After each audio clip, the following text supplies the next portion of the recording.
Hi, welcome to Gotta Ping, a careers podcast you should listen to if you want to grow your career online and offline. Hi, my name is Mei Ping, and I'm a professional career coach and international speaker with more than a decade of experience at some of the biggest companies in the world. To learn more about what I do, visit meiping.com. That's meiping.com. Alright, let's jump right into today's episode.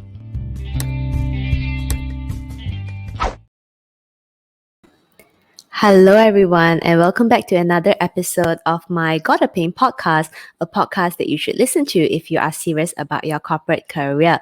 So, welcome back to another episode of my 30-day series where I'll be sharing with you client success stories, be it in improving their work performance, growing their career, getting a promotion, or increasing their chances to land multiple job interviews as well as job offers. So, these are clients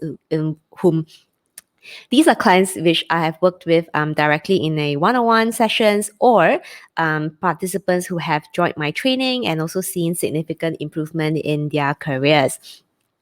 So I hope that these stories will inspire you to really think about, taking charge of your career, because if my clients can grow their career and really improve on the skills gaps that they have and really manage to fix their problems at the workplace, then I'm sure that you can do the same as well.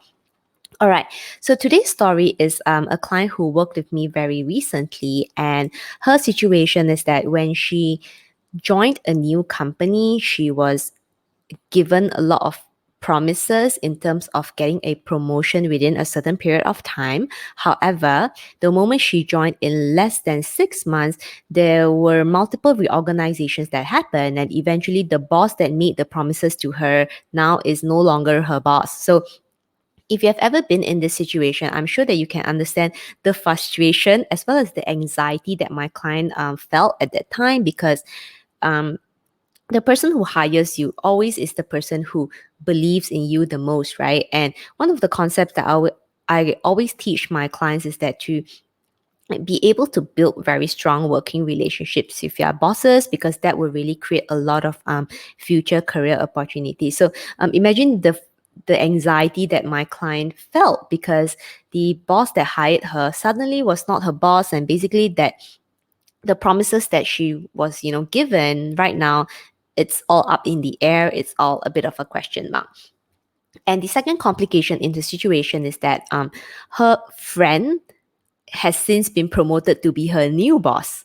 So this is a friend that she has known for some time. So the other complication that really happened was the I guess the boundary between friendship versus working relationship. So this is actually a really tricky situation. And for those of you who have encountered this before, I'm sure that you can understand that it's a tricky balance, and it can be very complicated, because if you take the wrong action, you might either jeopardize the friendship or maybe even lose the friendship altogether, or you could potentially limit your own career progression, because there could be some opportunities where you may not be evaluating them objectively because you have this friend who is now your boss, or your supervisor or your team leader as well. So definitely a very delicate balance. And particularly for this client, when she came to me, she told me that I have been escaping this problem for some time. Initially, I thought that things would just get better, but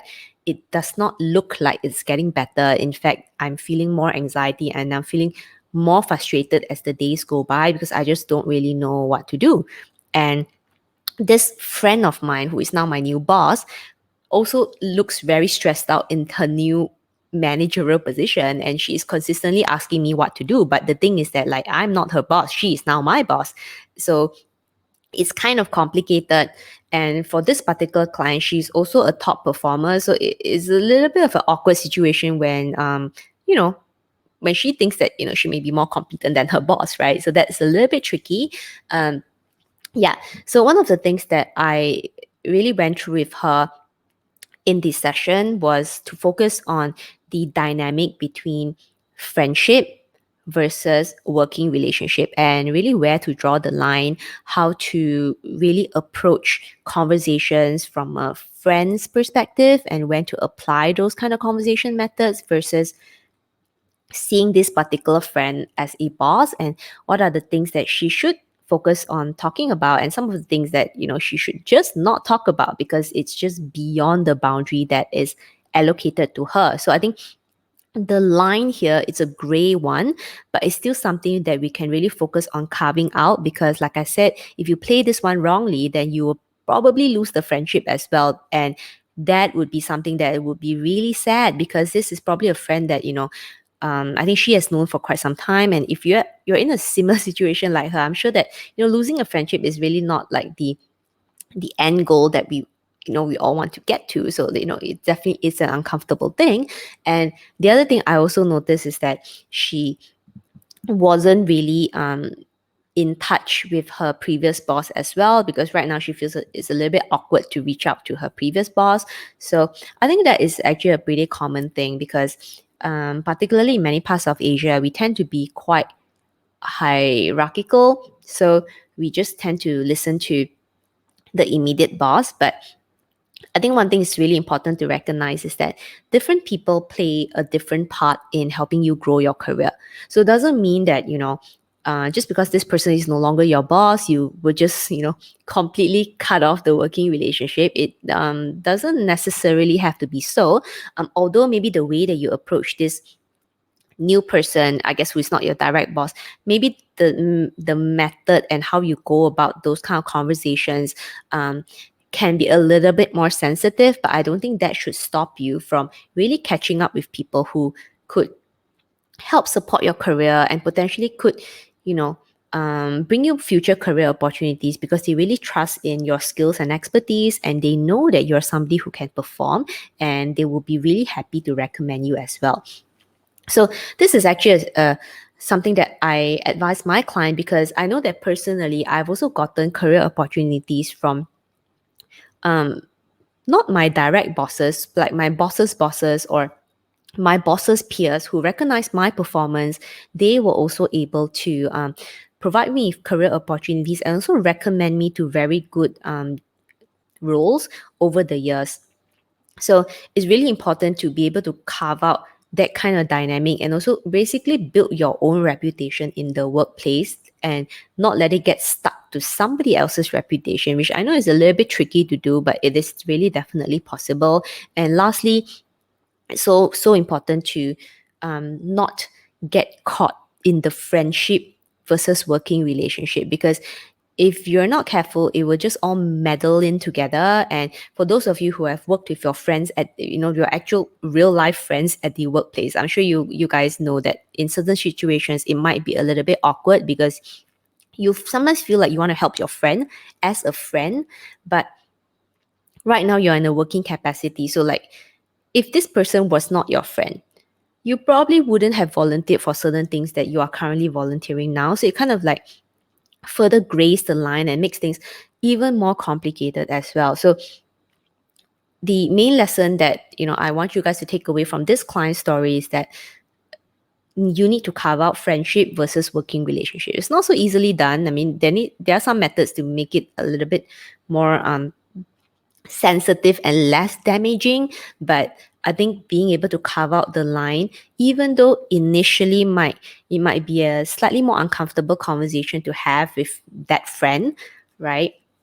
But in the long term, actually, it is a much more positive decision for your career, because you are not caught in this crazy cycle of like, should I say yes because this is my friend, or should I say no because I disagree with the work and I don't think it actually helps my career. So again, uncomfortable decisions doesn't mean that they are bad decisions. It just means that they are uncomfortable decisions. And sometimes, as you progress in your career, depending on where you are, you will need to make some uncomfortable decisions.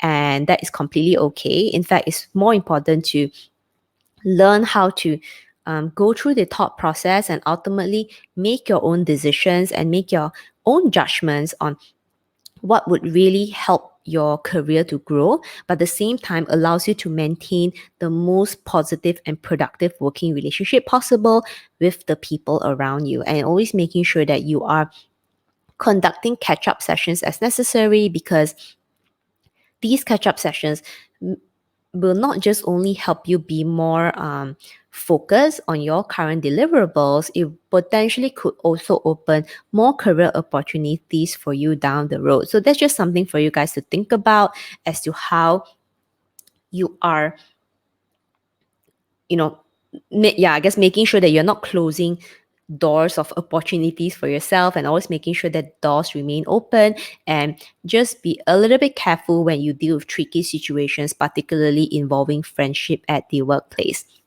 So that's it for today's client success story, and particularly for this particular client.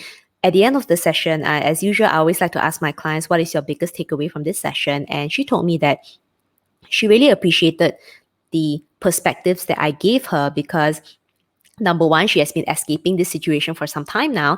And number two, she actually has spoken to many people before, but she never felt that somebody could really understand the dynamic and complexity of the situation. So she never really felt that she got the kind of advice and perspective that she was looking for. So she was really appreciative that I could give her that view. And basically, I told her that I understand this because I have been a senior corporate leader before. So what that meant is that I've worked with many people. I've also dealt with many complex and tricky situations before. So the moment she told me the story, like within 5 minutes, I could pretty much tell, I'm like, oh, okay, this is like a dynamic problem. So I think she was really appreciative of that. And she really walked away from the session feeling energized and feeling like, oh, now at least I have a strategy and I can actually go execute it. Because in the past, she was really trying to escape. But right now, I think armed with the right practical strategies and something that she could really do, I think that empowers her to say, hey, it's not the end of the road. There's this new strategy and new thing that I could do. And let's just see where we go from there. Okay? So with that, I hope that this story inspires you. I hope that this story also empowers you to really stay focused on your career advancement, and really also focus on building very productive working relationships with the people at the workplace. So as usual, I hope that this 30-day client success story series continues to inspire you for you to take charge of your career and always focus on growing your career. So with that, I'll see you guys in the next episode. Cheers, bye. Thank you for listening to this episode. For more awesome content like this, remember to like and subscribe. Also, head on over to my website, meiping.com, that's meiping.com, and subscribe to my weekly newsletter for more career growth and personal development tips. You can find the links in the description box below. Once again, you're listening to Gotta Ping, and I'll see you in the next episode. Bye!